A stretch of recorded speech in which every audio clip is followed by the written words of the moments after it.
తండ్రి అయిన దేవునికి నా హృదయపూర్వక స్తోత్రాలు కృతజ్ఞతలు చెల్లిస్తూ దేవుడిచ్చిన ఈ గొప్ప తరుణాన్ని బట్టి మరొకసారి మిమ్మల్ని అందరినీ ఈ ఫేస్బుక్ ద్వారా దర్శించడానికి ఈ దేవుడి మాటలు మీరు అందరూ వీక్షించడానికి దేవుడిచ్చిన కృపను బట్టి మరింతగానో మేము సంతోషిస్తూ ఆయన్ను గణపరుస్తూ మరికొన్ని సంగతులు నేర్చుకోవడానికి కూడా మనం అందరూ కూడా సిద్ధపాటు కలిగి ఉందాం.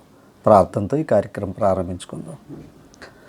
సకల ఆశీర్వాదాలకు కారణభూతుడిపైన మా ప్రియ పరలోకపు తండ్రి, మీ ఘనమైన అతి శ్రేష్టమైన నామానికి స్తోత్రాలు కృతజ్ఞతలు చెల్లిస్తున్నాం తండ్రి.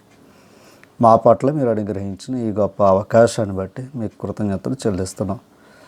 ప్రభువా, ఈ సమయం వద్దు మీ యొక్క గ్రంథాన్ని ధ్యానించుచుండగా మీ సహకారాన్ని కోరుతున్నాం. నా తండ్రి, మరి ఈ కార్యక్రమాల ద్వారా మీరే మహిమ ఘనత ప్రభావాలు పొందమని మా ప్రభును మీ కుమారుడైన యేసుక్రీస్తు నామమున ఈ ప్రార్థన అడిగి వేడుకొనిచున్నాం మా ప్రియ పరలోకపు తండ్రి. ప్రభు నామాన మరొకసారి అందరికీ ప్రత్యేకంగా తెలియజేస్తూ, మరి నిన్నటి దినం అలాగే ముందు దినాల్లో కొన్ని సంగతులు క్లుప్తమైన సమాచారాన్ని మీకు ఇవ్వటానికి దేవుడు కృప చూపాడు. అలాగే మరి ఆది కాండంలో ప్రాముఖ్యమైన విషయాలు, ప్రాముఖ్యమైన పాఠాలు మీకు చెప్పడానికి మరి ఈ ఏర్పాటు చేయడం జరిగింది. కనుక దైవ గ్రంథాన్ని మనం ఎలా చదవాలి, ఎలా అర్థం చేసుకోవాలనే విషయాలు మీ ముందు పెడుతూ ఉన్నాం. అలాగే నిన్నటి దినము కూడా ఆ ఎముకలో ఎముక ఏంటి, మాంసంలో మాంసం ఏంటి అన్న విషయాలు మీకు వివరించాను. అలాగే సాయంకాల పూట నిరపరాధి యొక్క రక్తాన్ని చిందించటం వల్ల కలిగే దోషాలు కూడా, మరి క్రీస్తు ప్రభు యొక్క రక్తం ద్వారా కలిగే మేలేంటో మీకు వివరించటం అనేది మనం చూసి ఉన్నాం. ఇప్పుడు ఆది కాండంలోనే కొన్ని ప్రాముఖ్యమైన సంగతులు మనం నేర్చుకుందాం. ఈ ఆది కాండం మనం చదువుతున్నప్పుడు రెండు విషయాలు మాత్రం ఎప్పుడు గుర్తుంచుకోవాలి. ఇది మోషే వారు రాశారు అన్నది మాత్రం మర్చిపోకూడదు. అంటే ఇంచుమించు 2500 సంవత్సరాల తర్వాత వచ్చిన మోషే గారు రాయటం అనేది మనం చూస్తూ ఉన్నాం. అలాంటి మోషే అంటే క్రీస్తుకు మోషేకు 1500 సంవత్సరాలు. మరి ముందున్న చరిత్రని కూడా ఆయన అంత క్లుప్తంగా వ్రాయటం అనేది చాలా గొప్ప సంగతి. అందుకని మనం చదువుతున్నప్పుడు కూడా కొన్ని విషయాలు మన పరిధిలోకి తెచ్చుకోవాలి. మరి స్వతంత్రం రాకమునుపు ఉన్న పరిస్థితులు జ్ఞాపకం చేసుకోవాలి. మనం స్వతంత్రం వచ్చాక ఉన్న పరిస్థితులు జ్ఞాపకం చేసుకోవాలి. అలాగే మరి హైదరాబాదు కూడా మరి తెలంగాణ రాకమునుపు ఒకలాగా ఉంది, తెలంగాణ వచ్చాక ఒకలాగా ఉంది. అలాగే మనం కొన్ని విషయాలు కూడా మనసులో పెట్టుకుని వాటిని ఆలోచించటం వల్ల దైవ జ్ఞానం మనకి అర్థమవుతుంది. అలాగే మరి ఆది కాండంలో మీకు ప్రాముఖ్యమైన విషయాన్ని కూడా నేను మాట తెలియపరుస్తున్నాను. ఆది కాండం పాత నిబంధనను తెలియపరిచింది, క్రొత్త నిబంధనను తెలియపరిచింది. ఆది కాండం పాత నిబంధనను తెలియపరిచింది, క్రొత్త నిబంధన కూడా తెలియపరుస్తూ ఉంది. గత కాలం మీకు చూపించాను క్రీస్తుని, ఆదాముని. మరి అంటే క్రొత్త నిబంధనలో క్రీస్తు ప్రభు యొక్క తత్వం ఎలా ఉంటుంది అన్నది మీకు చూపించడం జరిగింది. మరి ఇదే ఆది కాండంలో విశ్రాంతి దినం, అది ఇశ్రాయేలు వారు పాటించే దినం గురించి, అలాగే మరి 4వ అధ్యాయంలో ఓ మాట చూపిస్తాను మీకు, అది కూడా చూడండి. ఇక్కడ కయ్యను హేబేలు దేవుడికి అర్పణలు తేవటం అనేది మనం చూస్తూ ఉన్నాం. ఈ 4వ అధ్యాయము 4వ వచనం చదివితే, హేబేలు కూడా తన మందలో తొలుచూలును పుట్టిన వాటిలో క్రొవ్విన వాటిని కొని తెచ్చాడు. యెహోవా హేబేలు అతని అర్పణ లక్ష్యపెట్టాను అన్నాడు. అంటే అర్పణలు ఇవ్వటం అనే కార్యక్రమం కూడా మరి ఆది కాండంలోనే మనకి ప్రారంభించబడినట్లు ఉంది. ఇప్పుడు ద్వితీయోపదేశకాండం మన 15వ అధ్యాయం చదువుదాం. ద్వితీయోపదేశకాండం 15వ అధ్యాయం మనం తీసినట్లయితే అక్కడ 19వ వచనం చదువుతాం.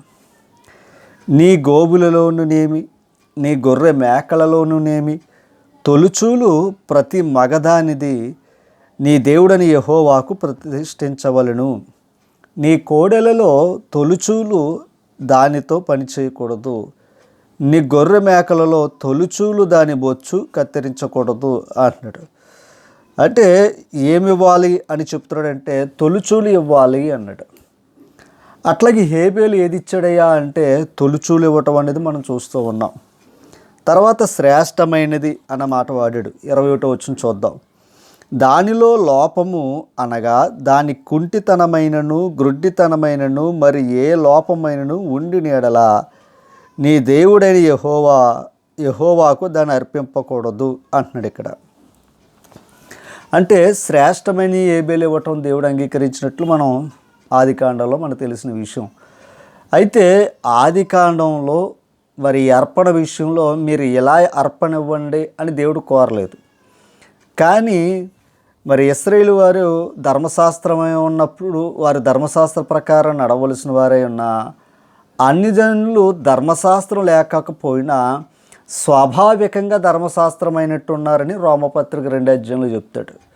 అప్పటికి చట్టం లేకపోయినా ఆదికాండం మనం హేబేలు కయీనులో చట్టం లేదు, ఈ అర్పణ నాకు ఇవ్వండి అనే చట్టం లేదు. చట్టం లేకపోయినా స్వాభావికమైన వారు దేవునికి ఈ అర్పణలు ఇవ్వటం అనేది మనం చూస్తూ ఉన్నాం. ఇక్కడ హేబేలు అర్పణ దేవుడు అంగీకరించినట్లు మనకు కనపడుతూ ఉంది. మరి కయీను అర్పణ దేవుడు అంగీకరించలేదు అంటున్నాడు ఇక్కడ.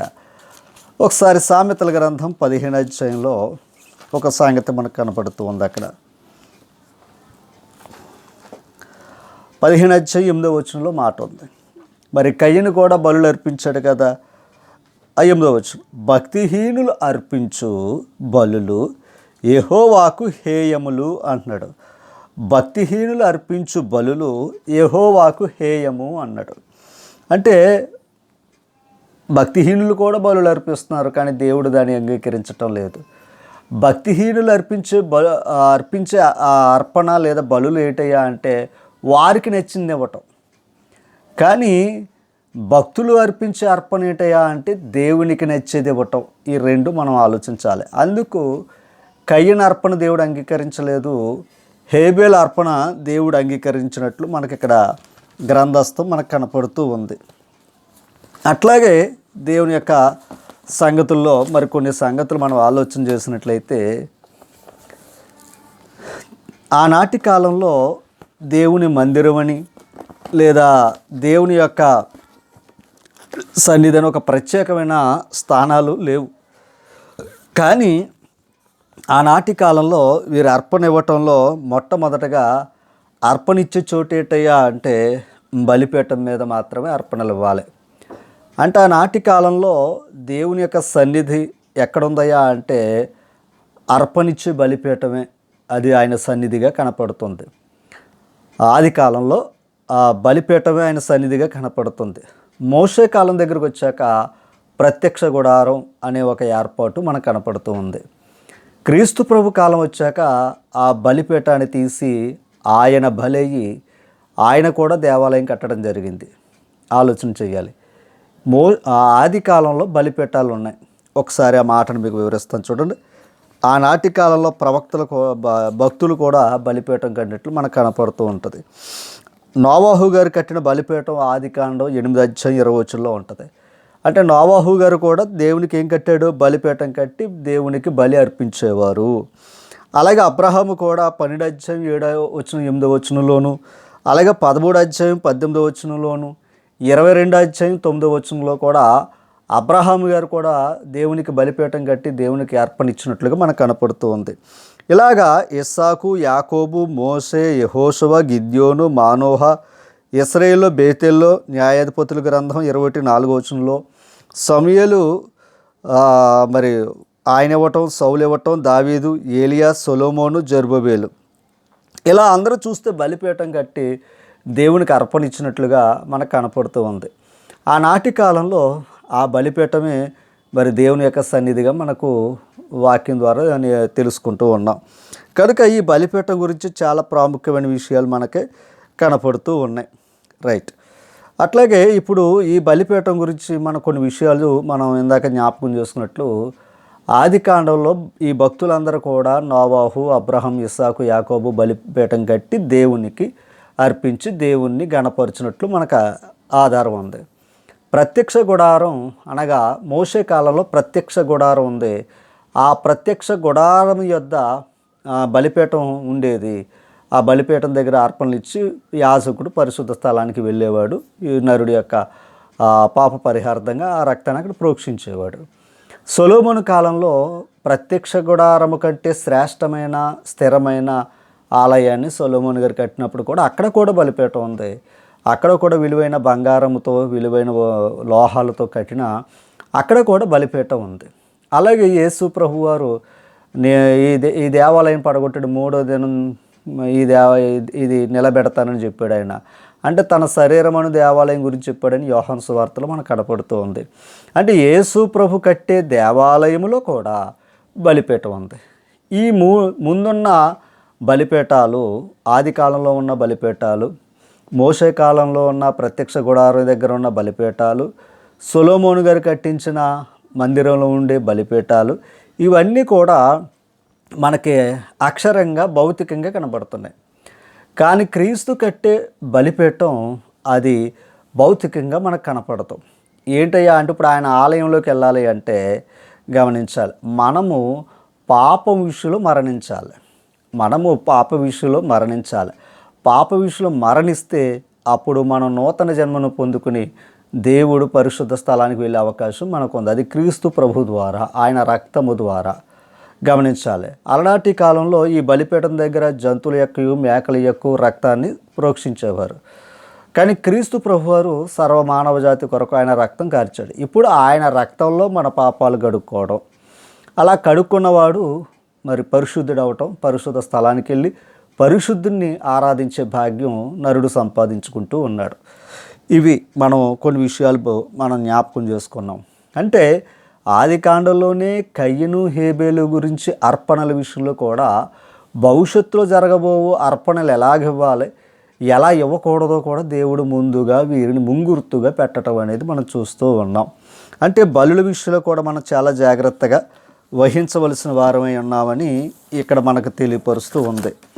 అసలు బలిపీఠం ఎందుకు అనే ప్రశ్న మనలో ఎవరికైనా వినబడినా లేదా కనపడినా ఒకసారి మనం ఎజ్రా గ్రంథానికి ఒకసారి వెళ్దాం. ఎజ్రా గ్రంథంలో ఒక సంగతి, ఈ పాయింట్ కూడా మనకు చాలా అవసరం. 3వ అధ్యాయంలో, ఎజ్రా గ్రంథం 3వ అధ్యాయంలో క్లుప్తంగా ఇక్కడ ఓ మాటను మనం చదువుకుందాం. ఇశ్రాయేలు వారు బబులోను చెరకు వెళ్ళటం జరిగింది.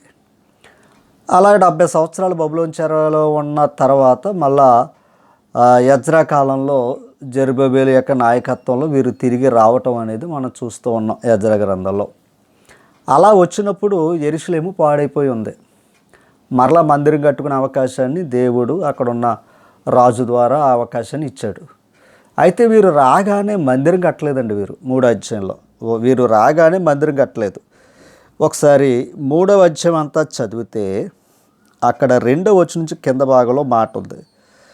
ఆ క్రింద భాగం, దైవజనుడైన మోషే నియమించిన ధర్మశాస్త్రమునందు వ్రాయబడిన ప్రకారముగా దహన బలులు అర్పించుటకే ఇశ్రాయేలీయుల దేవుని బలిపీఠమును కట్టిరి అన్నాడు. అంటే వాళ్ళ ముందు మందిర పని ప్రారంభించలేదు. ముందు వారు ప్రారంభించిన పని ఏంటయ్యా అంటే దేవునికి బలిపీఠం కట్టారు బలులు అర్పించటానికి అన్నాడు అక్కడ. తర్వాత 3వ వచనం, వారు దేశమందు కాపురస్తులైన వారికి భయపడుచు ఆ బలిపీఠమును దాని పురాతన స్థలమును నిలిపి, అంటే ఎక్కడుందో అక్కడ దాన్ని నిలిపి దాని మీద ఉదయమును అస్తమయమును యెహోవాకు దహన బలులు అర్పించుచూ వచ్చిరి. అంటే ఉదయము సాయంత్రం కూడా బలిపీఠం మీద దహన బలులు అర్పించుచూ వచ్చిరి. మరియు గ్రంథము నుండి వారి పర్ణశాల పండుగ నడిపించి ఏ దినమునకు నియమింపబడిన లెక్క చొప్పున ఆ దినపు దహన బలిని విధి చొప్పున అర్పింపసాగిరి అన్నాడు. ఇక్కడ మాట చెప్పాడు. ఇప్పుడు మందిర పునాది కంటే ముందు ఏం కట్టారని మనకి ఇక్కడ అర్థమవుతుంది. బలిపీఠం కట్టి బలిపీఠం మీద వారు ఆ దేవునికి దహన బలులు అర్పణలు ఇచ్చినట్టు మనకు కనపడుతూ ఉంది. ఇప్పుడు అసలు ప్రాముఖ్యమైనది ఏంటి? మనకి దేవాలయం. అది కట్టి తిరగట్టడానికే కదా దేవుడు వారిని మళ్ళీ అక్కడ పంపడం జరిగింది. అయితే దేవాలయం కట్టడానికి ముందు వీరు ఏమై ఉండాలి అంటే పరిశుద్ధులై ఉండాలి. దేవాలయాన్ని కట్టాలంటే ముందుగా వీరు పవిత్రులై ఉండాలి. వీరు పవిత్రులై ఉండాలి అంటే వీరు ఖచ్చితంగా బలులు అర్పించాలి. వారి పాపాల నిమిత్తంగా బలులు అర్పించాలి. అలా బలులు అర్పించిన తర్వాత మాత్రమే వీరు దేవుని పనిని మరి ప్రారంభించబడాలి. అందుకు ముందు వీరు దేవుని మందిరపు పునాది వేయలేదు. ముందుగా వీరు దేవుని బలిపీఠం కట్టి దాని మీద ఉదయం సాయంకాలం ఏ ప్రకారంగా మోషే నియమించిన ప్రకారంగా బలులు అర్పించుచు వచ్చారు. అప్పుడు వీరు పరిశుద్ధులైన తర్వాత దేవుని పనిని ప్రారంభించినట్లు మనకు ఆధారం ఉంది. అలాగే ఈరోజు కూడా మనం బాప్తిసం పొందకపోతే దేవుని ఆరాధించే అవకాశం లేదు. ముందు మన పవిత్రులై ఉండాలి. బాప్తిసం ద్వారా మన పరిశుద్ధులై ఉండాలి. మనం ఆ బాప్తిసం పొందకుండా ఎంతకాలం సంఘంలో ఉండి ఎంత పని చేసినా కూడా అది దేవునికి ఇష్టమైనది కాదు. కనుక ముందు మన పాపాలు కడుక్కుని మనం దేవునితో సత్సంబంధాన్ని కలిగి ఉండాలి. కనుక మన పాపాలు కడుక్కోకుండా దేవునితో సత్సంబంధం అనేది ఆయనకి ఇష్టమైనది కాదు. అందుకు మీకును ఆయనకు పాపాలు అడ్డుగా ఉన్నాయని యెషయా గ్రంథంలో చెప్తాడు. రైట్. ఇప్పుడు మనం చదువుకున్న విషయాలన్నీ జ్ఞాపకం చేసుకుంటే బలిపీఠం ఉన్నాయి. ఆనాటి కాలంలో మీకు కొన్ని విషయాలు వివరించటం జరిగింది. సరే, తర్వాత కాలంలో మరొక విషయాన్ని నేను వివరిస్తూ వస్తున్నాను. ఏంటయ్యా అంటే ఆదికాండం. ఇదొక పాఠాన్ని, దీన్ని మీరు రాసుకోండి. బలిపీఠం యొక్క వివరణ, అర్పణల యొక్క వివరణ. ఎందుకంటే వారికి చట్టం లేకపోయినా ఆ చట్టాన్ని స్వాభావికంగా వారు అనుసరించినట్లు మీకు చూపించాడు. 2500 సంవత్సరాల తర్వాత వచ్చింది వ్రాత రూపమైన చట్టం. అదొక కారణం. అలాగే రాత్రికాలం చెప్పాను, కయీను హేబేలుని చంపటం, ఆయన రక్తం మొరపెట్టడం, అలాగే మీకు వివరించాడు రాత్రి. ఇప్పుడు 5వ అధ్యాయం దగ్గరకు వచ్చినప్పుడు ఇక్కడ ఆదాము వంశావళి గ్రంథం ఇదే అని మాట్లాడటం జరిగింది. ఇక్కడ ఆదాము వంశావళి గ్రంథము ఇదే అని చెప్పడం జరిగింది. ఇక్కడ మనం కొన్ని విషయాలు ఆలోచన చేస్తే ఈ వంశావళుల గురించి దైవ గ్రంథం ఎంతో స్పష్టతని ఇవ్వటం అనేది మనం చూస్తూ ఉన్నాం. ఏది? ఈ వంశావళి గురించి. అంటే ఈ వంశావళిలో ఖచ్చితంగా వారి యొక్క వంశాలు రాసుకునేవారు అన్నమాట. ఇదేదో ఒక కథ కల్పితం, ఇదేదో మాయలతో కూడిన గ్రంథం కాదండి. అన్నిటికీ ఆధారంతో ఉన్న గ్రంథం. ఇక్కడ వంశావళి కూడా ఎందుకు రాయాలి అన్న ప్రశ్న వేసుకుంటే వంశావళి కూడా ఒక ఆధారం. కొన్ని విషయాలు మనం నేర్చుకుందాం, కొన్ని మాటలు మనం చూసుకుందాం. ఆదికాండం 12వ అధ్యాయంలో ఇక్కడ అబ్రహాం దగ్గరకు వచ్చినప్పుడు అబ్రహాముతో అన్న మాట ఏంటయ్యా అంటే 12వ అధ్యాయం 3వ వచనంలో, నిన్ను ఆశీర్వదించు వారిని ఆశీర్వదించదును, నిన్ను దూషించు వారిని శపించదును, భూమి యొక్క సమస్త వంశములు నీ అందు ఆశీర్వదింపబడిన అబ్రహాంతో చెప్పాడట. భూమి యొక్క సమస్త వంశావళులు ఎలా వచ్చారు? ఆదాము నుండి వచ్చిన వారే. అయితే వీరందరినీ కూడా ఎలా ఆశీర్వదిస్తానయ్యా అంటే అబ్రహామును బట్టి ఆశీర్వదిస్తానని చెప్పాడు. అబ్రహామును బట్టి భూమి యొక్క సమస్త వంశాలు ఎలా ఆశీర్వదిస్తాను అంటే గలతీ పత్రిక చెప్పాడు. అబ్రహాములో వచ్చినవాడు క్రీస్తు. కనుక క్రీస్తుని ఎవరైతే స్వరక్షుడిగా అంగీకరిస్తారో ఖచ్చితంగా దేవుడు క్రీస్తుని కలిగిన వారిని ఆయన ఆశీర్వదిస్తాడు. ఆ భాగ్యం ఎక్కడి నుంచి వచ్చిందయ్యా అంటే అబ్రహాంలోంచి వచ్చింది. గమనించాలి. ఇప్పుడు ఆదాములోంచి మనం ఆలోచించాలి. ఇక్కడ కయీను లోకాంతరంలోకి వెళ్ళిపోయాడు, అంటే దేశదిమ్మరైపోయాడు. హేబేలు చనిపోయాడు. హేబేలుకు ప్రతిగా ఎవరినిచ్చాడు? దేవుడు షేతునివ్వటం జరిగింది. ఇప్పుడు షేతు వంశం నుంచి వచ్చినవాడు నోవాహు వంశం నుంచి వచ్చినవాడు అబ్రహాము వంశం నుంచి వచ్చినవాడు ఇస్సాకు, యాకోబు, ఇశ్రాయేలీలు. ఇలా చూస్తే ఇశ్రాయేలు 12 గోత్రాలు కూడా ఇలా రావటం అనేది మనం చూస్తూ ఉన్నాం. కానీ వీళ్ళకి ఆచారం ఏంటయ్యా అంటే ఈ వంశావళులు ఖచ్చితంగా వీళ్ళు రికార్డ్ చేసుకునేవారండి. ఈ వంశావళులు వీళ్ళు రికార్డ్ చేసుకునేవారు. ఓ మాట మీకు చూపించి నేను ముందుకు వెళ్తాను. ఒకసారి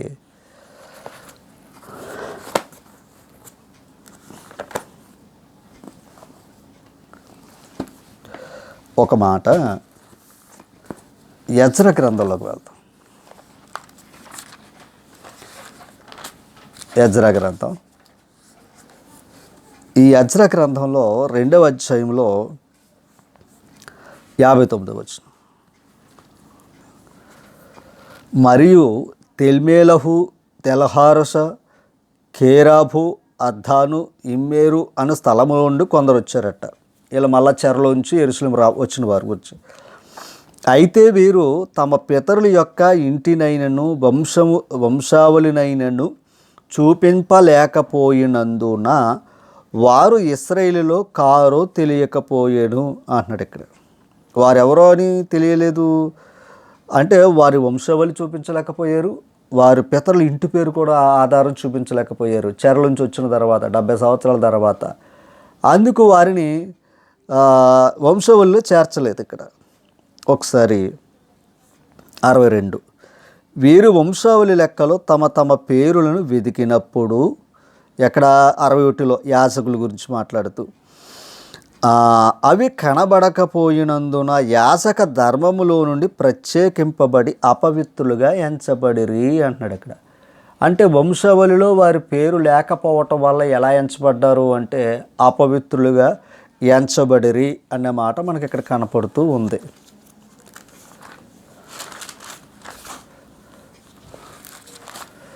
మరో సంగతిని కూడా చూసి కొంచెం క్లుప్తంగా ఈ మాటలు మనం ముగించుకుందాం.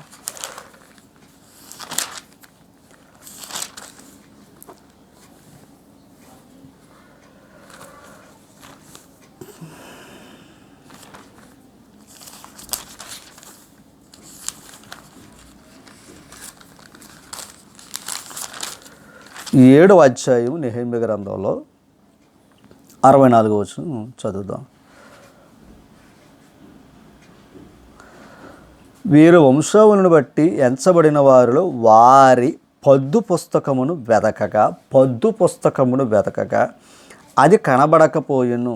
కాగా వారు అపవిత్రులుగా ఎంచబడి యాజకులు ఉండకుండా వేరుపరచబడిరి అన్నమాట ఇక్కడ కనపడుతోంది. యెజ్రా గ్రంథంలో చెప్పాడు, నెహెమ్యా గ్రంథంలో చెప్పాడు. ఎందుకంటే ఖచ్చితంగా వీరు వంశావళి, వారి ఇంటి పేరు గ్రంథంలో ఖచ్చితంగా లిఖితమై ఉండాలి అన్నది దేవుని యొక్క మాట. అలాగే ఆదాము వంశావళి గురించి మీకు చూపించాను. తర్వాత అబ్రహాము వంశం నుంచి వచ్చిన వారు కూడా ఇశ్రాయేలు వారి వంశావళి ఖచ్చితంగా ఈ రికార్డ్ చేసుకునేవారు. అందుకని మనం మరియా గారు కూడా మరి లోక సువార్త 2వ అధ్యాయంలో మనందరికి తెలిసింది, ప్రజాసంఖ్య రాయబడినప్పుడు 3వ వచనం, అందరూ ఆ సంఖ్యలో వ్రాయబడుటకు తమ తమ పట్టణమునకు వెళ్ళిరి. యేసేపు దావీదు వంశములోను గోత్రములోను పుట్టినవాడు గనుక, అంటే యేసేపు ఏ వంశంలో పుట్టాడు? దావీదు వంశంలో. ఏ గోత్రంలో పుట్టాడు? యోధా గోత్రంలో పుట్టాడు గనుక తనకు భారీగా ప్రదానము చేయబడిన గర్భవతి ఉండిన మరియతో కూడా ఆ సంఖ్యలు వ్రాయుటకు గలిలయలో నుండి నజరేతు నుండి యోధాలోని బెత్లెహేము అనబడిన దావీదు ఊరికి వెళ్ళెను అన్నట్టు. అంటే గమనించాలి, నజరేతు నుండి యోధాలో ఉన్న బెత్లెహేముకి వెళ్ళాడు. అప్పటికి ఆమె నిండు చోళాలు. ఎందుకు వెళ్ళాడయ్యా అంటే వారి యొక్క వంశావళి ప్రకారం, వారి యొక్క ఇంటి పేరు ప్రకారం ఆ ప్రజా సంఖ్యలు వ్రాయబడి ఉండాలి. ఇది యూదులు చేసే ఒక కార్యక్రమం అన్నమాట. ఈ విషయాలు చెప్పడం జరిగింది. అలాగే మనం ఇదే లోక సువార్త మనం 3వ అధ్యాయంలో చదివితే మనకి యేసు ప్రభు దగ్గర నుంచి ఆదాము వరకు ఆ వంశావళి గురించి మాట్లాడటం జరిగింది. అలాగే మత్తయి సువార్తలో మనం ఆ మొదటి అధ్యాయంలో, మత్తయి సువార్త 1వ అధ్యాయంలో అక్కడ కూడా అబ్రహాము కుమారుడగు దావీదు కుమారుడైన యేసుక్రీస్తు వంశావళి అంటున్నాడు. ఇక్కడ యేసుక్రీస్తు వంశావళి. ఇందాక మనం ఆదాము వంశావళి మనం నేర్చుకున్నాం, ఆ ప్రకారంగా వచ్చిన వారు. ఇక్కడ యేసుక్రీస్తు వంశావళి గురించి మాట్లాడుతూ ఆయన ఎక్కడి నుంచి వచ్చాడు అంటే అబ్రహాం దగ్గర నుంచి మొరపెట్టుకుని, అబ్రహాం దగ్గర నుంచి చూపిస్తూ, దావీదు దగ్గర నుంచి చూపిస్తూ యేసేపు నుండి వచ్చినట్లుగా మనకి అంటే యేసేపుకు ప్రదానం చేయబడిన మరియమ్మ ద్వారా ఆయన ఈ లోకానికి వచ్చినట్టు మనకి ఇక్కడ మత్తయి సువార్తలో ఉంది. అంటే వంశావళి ఎంత ప్రాముఖ్యమైనది అన్నది మాత్రం మర్చిపోవద్దు. కనుక అందుకే ఆయన సేవకు పరిచర్య ముందే ఆయన వంశావళి ఉంది. అలాగే ఆదికాండంలో కూడా సమస్త వంశావళి ఎలా వచ్చాయా అంటే ఆదాము నుండి. అయితే అబ్రహాము ద్వారా సమస్త భూమి మీద ఉన్న సమస్త వంశావళి ఆశీర్వదించబడతాయి అన్నాడు.